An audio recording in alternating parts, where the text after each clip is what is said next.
우리가 구원을 받았다라는 말이나 또 영생을 얻었다, 하나님의 생명으로 거듭났다라는 말 같은 의미입니다. 반드시 구원을 받아야 됩니다. 그래서 성경은 구원을 세 가지 시제로 말해주고 있는데, 구원을 얻었다, 과거형이 있습니다. 이 에베소서 2장 8절을 우리 같이 한번 봅니다. 에베소서 2장 8절 시작. 너희는 그 은혜에 의하여 믿음으로 말미암아 구원을 받았으니 이것은 너희에게서 난 것이 아니요 하나님. 구원을 받았으니, 복음을 듣고 이 복음이 깨달아짐과 동시에 구원을 얻게 됩니다. 구원을 얻게 되었다는 것은 하나님이 우리 심령 안에 내주하셨다는 뜻입니다. 이것은 지옥 가지 않는 구원입니다. 우리가 구원을 받았으면 절대로 지옥은 가지 않습니다. 그리고 반드시 주님 앞에 가게 됩니다. 그래서 구원을 얻었나니, 구원을 받았으니, 과거형이 있습니다. 그 다음 두 번째는 현재형입니다. 구원을 이루는 현재 시제가 있습니다. 이제 우리가 구원을 받았으면은 날마다 구원을 이루는 삶을 살아야 됩니다. 주님과 하나 되어서 주님 주는 마음을 가지고 살게 되면은 날마다 구원을 이루는 삶을 살게 됩니다. 마귀는 우리를 끊임없이 공격합니다. 이스라엘 백성들이 애굽에서 출애굽할 때에 애굽의 병사들이 내버려 두지를 않거든요. 바로 왕이 군사를 동원시켜 가지고 이스라엘 백성들을 끝까지 추격하잖아요. 그러니까 우리가 구원을 받았다고 해서 우리의 삶이 변화되고 달라지고 환경이 바뀌는 것이 절대로 아닙니다. 우리가 날마다 구원을 이루는 삶을 살아야 됩니다. 마귀는 끊임없이 우리를 공격합니다. 우리의 마음과 생각을 마귀가 주관하면서 때로는 질병을 주기도 하고, 때로는 어떤 문제를 일으키기도 하고, 불안한 마음, 또 여러 가지 그런 어려움을 주기도 해서 우리를 힘들게 해서 하나님으로부터 멀어지게 하는 것. 이거 다 마귀가 하는 일이에요. 그러니까 우리는 날마다 구원을 이루는 삶을 살아야 합니다. 우리가 마귀로부터 구원을 받으려면은 주님과 하나 되어서 주님의 마음을 가지고 살아야 됩니다. 주님 마음만 되어버리면은 마귀가 우리를 공격을 못해요. 그렇잖아요? 공격을 해도 우리는 양식으로 먹을 수 있고. 아멘입니까? 예. 그래, 여러분 성경에 보면 비유가 있잖아. 비유가. 예? 겨자씨 비유. 작은 씨. 이게 심겨집니다. 그러면 이 씨가 자랍니다. 그래서 싹이 나고 이것이 나물보다도 더 큰 나무가 돼서 숲풀이 우거집니다. 말을 타고 지나갈 정도로 숲풀이 우거지는데 거기에 뭐가 깃든다 그랬어요? 새들이 깃든다 그랬어요. 새는 마귀를 상징하고 있잖아요. 그러니까 이 말은 무슨 뜻이에요? 마귀가 어떤 공격을 해도 다 우리가 품을 수 있다는 거예요. 품을 수 있다는 거예요. 양식으로 먹을 수 있다는 거예요. 어떻게 되면은 주님과 내가 하나 되어서 주님의 마음을 가지면은, 그러면 우리가 상처를 받을 일도 없고 불편한 마음 가질 필요도 없고, 어떤 환경이 주어져도요 우리가 불편한 마음은 마귀가 주는 거기 때문에 그런 마음 가질 필요가 없어요. 다 양식으로 먹을 수 있잖아요. 할렐루야. 그래서 우리 날마다 구원을 이루는 삶을 살아야 될 줄 믿습니다. 빌립보서 2장 12절 말씀 같이 봅니다. 빌립보서 2장 12절 말씀.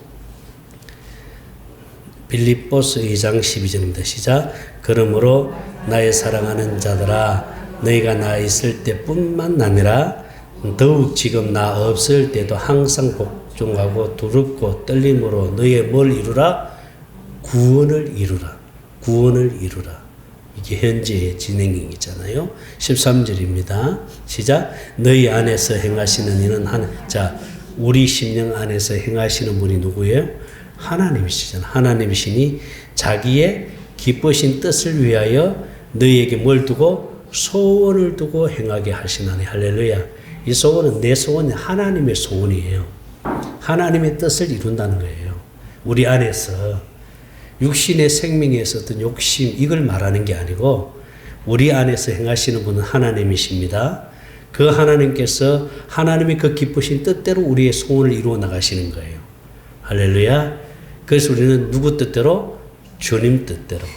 그래서 성찬 복음성가에도 있잖아. 주님 뜻대로 살기로 했네. 주님 뜻대로 살기로 했네. 할렐루야. 우리는 그래서 날마다 주님 뜻대로 살아야 될 줄 믿습니다. 세 번째는 구원하시리니 하는 미래 시제가 있습니다. 이것은 이제 우리가 육신의 생명을 벗는 순간에 이제 우리는 주님 앞에 가게 될 줄로 믿습니다. 주님 앞에 가게 됩니다. 이게 얼마나 큰 은혜입니까? 할렐루야. 그렇잖아요? 그래서 성경 말씀 봅니다. 디모데 후서 4장 17절입니다. 디모데 후서 4장 17절 시작. 주께서 내 곁에 서서 나에게 뭘 주시면? 힘을 주시면 나로 말미암아 어떻게 한다? 선포된 말씀이 온전히 전파되어 모든 이방인이 듣게 하려 하심이 내가 사자의 입에서 뭘 받았다? 건짐을 받았다. 현재지요. 18절입니다. 자, 주께서 나를 모든 악한 일에서 건져내시고 그의 천국에 들어가도록 뭐 한다? 천국에 들어가도록 구원하시는 거예요. 응? 우리가 이 땅에서 뭐 천년 만년 살 수 없잖아요. 그죠? 육신의 생명은 이제 언젠가는 끝이 있잖아요. 그죠? 그게 언제가 될지를 몰라도 언젠가는 끝이 있습니다. 그때 우리 육신의 생명은 흙으로 돌아가고 우리 영혼은 주님과 함께 어디로 간다? 주님 앞에 가잖아요. 구원하시리니. 미래 시제입니다. 우리는 그날의 소망을 두고 살아야 됩니다. 할렐루야. 우리가 그날의 소망을 두고 살아요. 그래서 그날의 소망을 두고 사는 사람은 이 땅에서의 어떤 그 땅의 육신의 것에 욕심을 두지 않습니다. 어떻게 하든지 그 나라에서 주님과 함께 영원토록 왕노릇하는 것, 여기에 소망을 둬야 되잖아요. 그죠? 그 가수 중에 그분이 누구죠? 나훈아라는 사람 알죠? 나훈아 씨가 작사, 작곡한 노래가 있어요. 그게 뭐냐면 공이라는 노래가 있어요. 공이라는 노래가 있는데 그 보니까요. 보이스 트롯이라는 요즘 그게 나오더라고.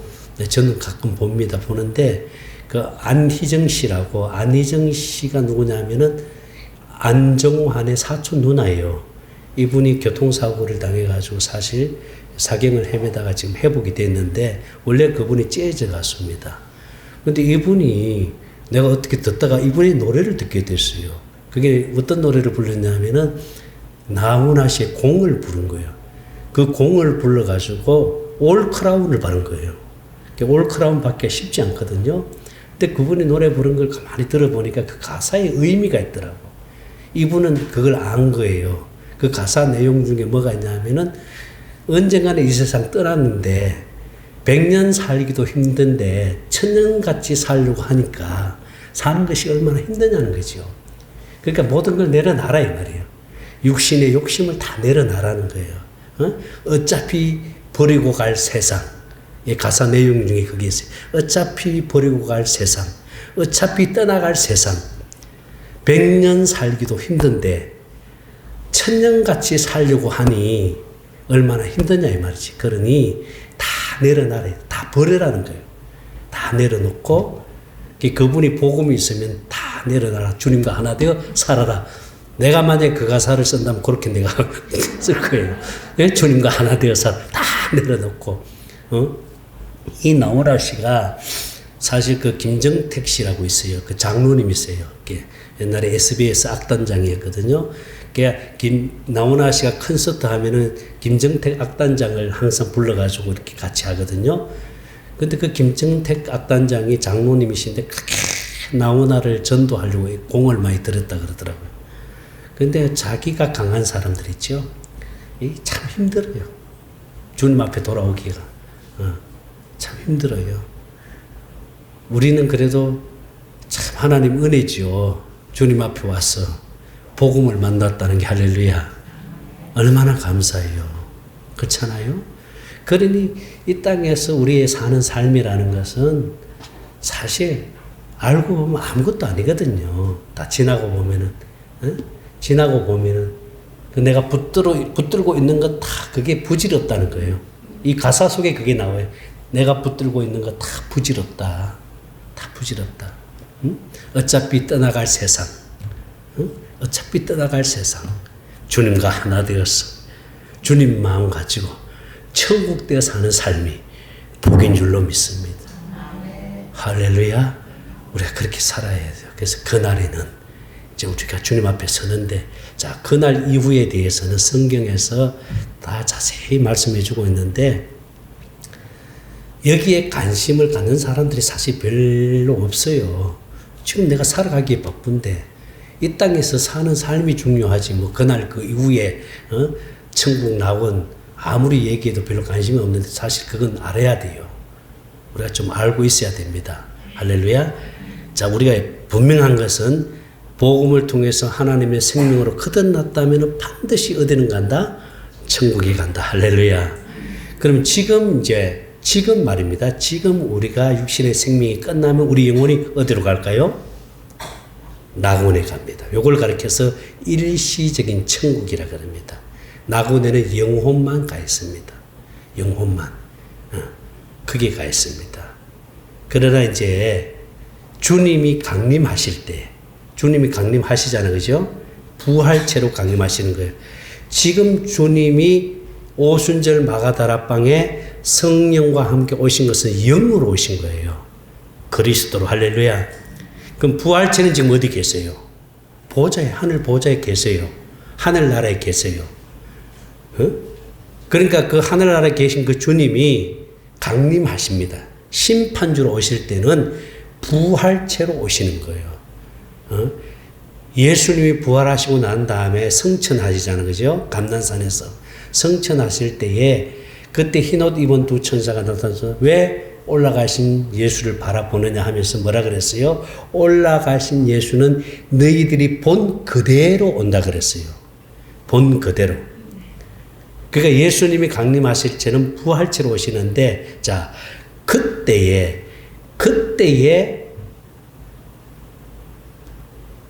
생명을 가지고 주님의 품에 간 영혼들 중에서 첫째 부활에 참여할 자들은 이제 주님과 함께 공중에서 혼인잔치, 어린 양의 혼인잔치가 있는데, 그때 죽었던 자들이 무덤이 어떻게 된다 했어요? 다시 살아난다 그랬잖아요. 부활됩니다. 그때 부활되는 것을 가리켜서 첫째 부활이라 그렇게 말합니다. 첫째 부활. 그래서 첫째 부활에 참여하는 자들이 뭐가 있다? 복이 있다. 그렇게 말씀하시네. 오늘 본문 계시록 20장 6절을 다시 한번 봅니다. 너무나도 중요한 말씀. 자, 시작. 이 첫째 부활에 참여하는 자들은 뭐가 있고? 복이 있고, 거룩하도다. 둘째 사망이 그들을 다스리는 권세가 없고, 도리어 그들이 하나님과 그리스도의 제사장이 되어 어떻게 한다?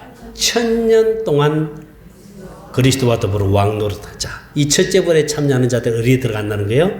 1000년 왕국에 들어갑니다. 이 1000년 왕국은 상급입니다. 상급. 주님과 함께 뭐 한다 그랬어요? 1000년 동안 왕노릇한다. 그래서 이 1000년이라는 숫자는 우리가 이성적인 숫자가 아니고 상징적인 숫자입니다. 거기서 이제 1000년 동안 왕노릇하는 거예요. 그러면은 이 첫째 부활에 참여하지 못한 자들 중에 하나님의 생명을 가지고 구원을 받았잖아요. 그들은 어떻게 된다? 한 번은 연단을 받아야 됩니다. 한 번은 연단을 받아야 돼요. 그래서 성경에 보면은 풀무불이 있는데, 이 풀무불은 두 가지 의미로 해석을 하고 있는데, 하나는 지옥을 가리켜서 풀무불이라 하는 용어로 쓰여진 때가 있고, 연단을 주기 위해서 하는 풀무불이 있습니다. 자, 성경 말씀을 우리 한번 봅니다. 마태복음 13장 41절입니다. 자, 시작. 인자가 그 천사들 보내리니 그들이 그날에서 모든 넘어지게 하는 것과 또 불법을 행하는 자들을 거두어 내어. 42절입니다. 시작. 자, 어디에 집어넣는다? 풀무불에 집어넣어요. 여기 41절을 한번 보세요. 41절 내용 보세요. 인자가 그 천사들을 보내어서 그들을 그 나라에서 모든 넘어지게 하는 것과 또 뭐라 했어요? 불법 행하는 자들. 불법을 행하는 자들은 뭐가 없다는 거예요? 생명이 없다는 거예요. 생명 있는 자를 가리켜서는 의인이라 그러거든요. 근데 생명이 없으니까 불법을 행하는 자들, 그들은 생명이 없습니다. 그들은 어떻게 한다? 42절. 어떻게 한다? 풀무불에 던져 넣어버리니까 거기서 뭐 한다? 울며 이를 갈미 있어요. 요거는 지옥의 풀무불을 의미합니다. 그러면은 연단의 풀무불이 있는데 연단의 풀무불을 한번 봅니다. 자, 마태복음 13장 47절부터 한번 봅니다. 잘 보세요. 시작. 또 천국은 마치 바다에 치고 각종 물고기를 모으는 뭐가 같다? 그물과 같으니 48절. 그물을 가득함에 물가로 끌어내어 앉아서 자 좋은 것과 어떻게 한다? 그릇에 담고 못된 것은 내버린다. 좋은 고기, 나쁜 고기. 요걸 딱 분리를 하는 거예요. 요거는 뭐야? 생명을 가졌지만은 하나님과 하나 되어서 주님 마음으로 사는 자들과 그렇지 못한 자를 갈라낸다는 거예요. 자, 49절입니다. 자, 49절 시작. 세상 끝에도 이제 주님 오시는 날입니다. 끝에도 이러하니라 천사들이 와서 자, 의인 중에서 의인은 누가 의인입니까? 하나님의 생명을 가진 자가 의인이에요. 할렐루야. 저와 여러분들이 의인인 줄 믿습니다. 네, 그런데 그 의인들 중에서 뭘 갈라내는 거예요? 악인을 갈라내는 거예요. 이 말은 하나님의 생명을 가졌는데 하나님의 생명으로 살지 않고 도리어 율법으로 사는 사람들, 육신의 생명으로 사는 사람들 있죠. 육신의 생각과 마음으로 하나님의 뜻을 이루지 못하고 자기 욕심을 가지고 사는 자들, 주님과 하나 돼서 주님 마음으로 살지 못하고 자기 욕심으로 사는 데 얼마나 많은지 모릅니다. 그들을 골라내는 거예요. 그들에게는 상급이 없습니다. 그래서 어떻게 한다 그랬어요? 50절입니다. 시작. 자, 이 풀무불은 무슨 풀무불이요? 연단의 풀무불입니다. 여기는 지옥의 풀무불이 아니고 연단의 풀무불에 던지더니 거기서 뭐 한다? 이를 갈미셔. 자, 보세요. 이를 간다는 표현이 똑같은 표현인데 이 말씀을 가지고 주님께 물었습니다. 자, 의인 중에 악인을 골라내서 연단을 받을 때에 이를 갈미 있으리라 했는데, 자, 지옥에 들어가는 사람들도 이를 갈미 있으리라 했는데 이 표현의 의미를 어떻게 해석해야 되는지 물었습니다. 주님 앞에. 근데 주님이 말씀하시기를 의인 중에서 악인을 골라내서 연단을 받는 풀무불에 집어넣을 때는 후회를 한다는 거예요. 후회. 내가 좀 열심히 주님과 하나 되어 살았을 걸. 내가 주님 마음을 가지고 하나님의 생명으로 살았을 걸 하면서 그걸 후회하면서 이를 갈미 있으리라는 표현입니다. 그러니까 이 표현하고 지옥으로 던져 넣었을 때의 이를 갈미 있으리라는 이거는 상상할 수 없는 고통 속에서의 이를 갈미 있으리라 했어요. 다르다는 거예요. 그래서 어떤 일이 있어도 어디는 가지 말아야 된다? 지옥은 가지 말아야 된다. 지옥은 가지 말아야 된다. 그래서 복음을 전해서 복음 깨닫고 생명된 자들 중에 이제 하나님의 생명으로 살지 못하고 또 이렇게 육신의 생명으로 살아가는 사람들, 아는 지인들 가운데 이렇게 하나님께 기도하면은 구원받은 것으로 감사해라 이렇게 말씀 주실 때가 있어요. 하나님의 생명으로 살지 못하니까 주님도 마음이 아프지만은 주님은 그래도 그 영혼이 어디는 가지 않기 때문에 지옥은 가지 않기 때문에 구원받은 것으로 뭐 해라? 감사해라. 구원받은 것으로 감사해라. 그러나 내 생명을 주었기 때문에 내 생명을 가지고 내가 주는 마음을 가지고 산다면은 이 땅에서도 천국을 누리게 될 것이고, 할렐루야. 이 땅에서도 천국을 누리게 될 것이고 주님이 주시는 그 풍성한 은혜를 누리게 될 것이고, 또한 그날에는 주님과 함께 첫째 부활에 참여해서 어디에 들어간다? 천년왕국에 들어간다. 여러분 어디에 들어가고 싶습니까? 천년왕국에 들어가야지요. 할렐루야. 천년왕국에 들어가야죠. 나는 여러분들이 그렇게 되기를 주의 이름으로 축원합니다. 그래서 계시록 9장 9절에는 혼인잔치에 청함을 받은 자가 복이 있다. 자, 요한계시록 9장 9절 시작. 요한계시록 19장 9절입니다. 19장 9절 시작. 천사가 내게 말하기를 기록하라. 어린 양의 혼인잔치에 청함을 받은 자들이 뭐가 있다? 자, 어린 양의 혼인잔치에 누가 들어갈 수 있다고요? 첫째 부활을 한 사람들이 들어갈 수 있습니다. 첫째 부활에 참여한 자들만 들어갈 수 있잖아요. 그러니까 첫째 부활에 참여한 자들이 계시록 26장에서는 뭐 했다? 복이 있다. 여기서는 뭐라 그랬어요? 혼인잔치에 청함을 받은 자가 복이 있다. 공중에서 주님과 함께 혼인잔치에 들어가잖아요. 혼인잔치를 하잖아요. 그리고 천년왕국에 들어가잖아요. 그게 복이 있다. 이렇게 말씀합니다. 그러면은 이제 낙원에서 연단 받은 자들은 언제 부활됩니까? 언제요? 부활돼야 돼요. 그죠? 그걸 가리켜서 둘째 부활이라 하거든요. 언제요? 천년왕국이 끝나고 난 다음에 하나님이 이제 백보자 심판을 합니다. 백보자 심판. 성경에서는 흰 보좌라고 되어 있는데 백보자 심판을 하잖아요. 하나님의 생명을 갖지 못하고 죽은 영혼들은 다 어디에 갑니까? 지옥인데 음부라 그럽니다. 음부. 임시로 가 있는 곳을 음부라 그래요. 음부. 다 음부에 가 있습니다. 자, 그 음부에 가 있는 영혼들 어떻게 하냐고요? 마귀와 함께 영원한 어디로 보낸다? 지옥으로 보냅니다. 영원한 지옥으로 보냅니다. 그러고 난 다음에 낙원에 가 있는 영혼들을 어떻게 한다? 부활시켜서 그리고 영원한 아버지 집에 들려보내는 거예요. 할렐루야. 그렇다면은 우리가 마지막에 가는 곳이 어디라 그랬어요? 아버지 집 천국이지요? 그 천국에는 누가 있어요? 아무도 없습니다. 오직 하나님과 서랍 천사들밖에 없습니다. 거기는 아직 아무도 안 갔습니다. 거기는 언제 들어가요? 백보자 심판 후에 그때 이제 낙원에 가 있는 영혼들, 연단받은 영혼들을 부활시켜서 아버지 집에 들려보낸 거예요. 이것이 이제 사후에 우리가 가야 할 곳을 지금 주님이 말씀을 통해서 보여주는 겁니다. 저는 이걸 알았기 때문에 그래서 어떤 일이 있어도 첫째 부활에 참여하고자 달려갑니다. 사도 바울이 이걸 알았거든요. 사도 바울이 이걸 알았어요. 그러니까 사도 바울이 고백하기를 나는 오직 뭘 향하여? 표대를 향하여. 할렐루야. 나는 이제 표대를 향하여 달려간다. 자, 빌립보서 2장을 봅니다. 지금 바울이 말합니다. 어떻게 해서든지 죽은 자 가운데서 어디에 이르게 하기 위해서 부활에 이르러 하는 이 부활이 무슨 부활이에요? 이 부활이 첫째 부활입니다. 그러니까 바울은 제가 이걸 지금 설명하려고 하는 건데 바울은 지금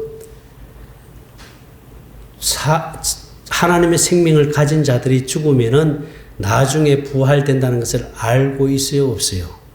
알고 있는 거예요. 지금 그래서 바울이 말하는 이 부활은 우리가 죽으면 나중에 부활된다는 그걸 얘기하는 게 아니고 이 부활에 참여하고자 어떻게 해서든지 죽은 자 가운데서 이 부활에 이르러 한다. 이 말은 첫째 부활에 참여하기 위해서 그렇게 한다는 거예요. 그래서 바울이 이 부활에 참여하고자 이 12절 어떻게 한다 그랬어요?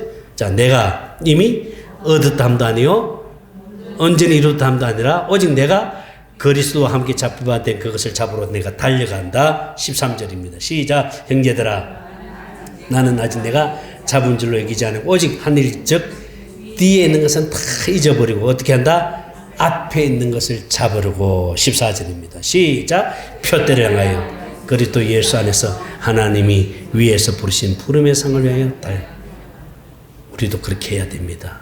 할렐루야. 어디에 참여하고자? 첫째 부활에 참여하고자 표대를 향하여 달려가는데 뒤에 것은 다 잊어버리고. 아멘. 오직 첫째 부활에 참여하고자 표대를 향하여 달려가야 될 줄 믿습니다. 이 말은 그렇게 생각하지 마세요. 주님과 내가 하나 되어서 주님의 마음을 가지고 살려고 내가 날마다 하나님의 사랑을 공급받아서 천국되어 살 때에 우리는 첫째 부활에 참여하는 하나님의 복을 얻게 될 줄로 믿습니다. 다 그렇게 되시길 주의 이름으로 축원합니다. 기도합니다. 살아계신 하나님 감사합니다. 우리에게 생명을 주셔서 감사합니다. 이제 우리는 첫째 부활에 참여하고자 표대랑하여 달려갑니다. 주님과 하나 되어 주님 마음 가지고 날마다 천국 되어 살기를 원합니다. 우리들 심령 속에 생수를 부어 주시옵소서. 하나님의 사랑으로 채워 주시옵소서. 날마다 천국 되어 살게 하여 주시옵소서. 생명 되시는 예수님 이름으로 기도드리옵나이다. 아멘. 이제는 우리 주 예수 그리스도의 은혜와 하나님 아버지의 무한하신 사랑하심과 성령님의 감동감화 충만하신 은혜가 날마다 주님과 하나 되어 주님 마음 가지고 살기로 결심하는 사랑하는 성도들의 머리 위에와 몸된 교회와 목요 샘천 오는 주의 종들과 유튜브를 통해서 말씀을 듣는 모든 성도들 머리 위에 이제로부터 영원토록 함께 계실지어다. 아멘.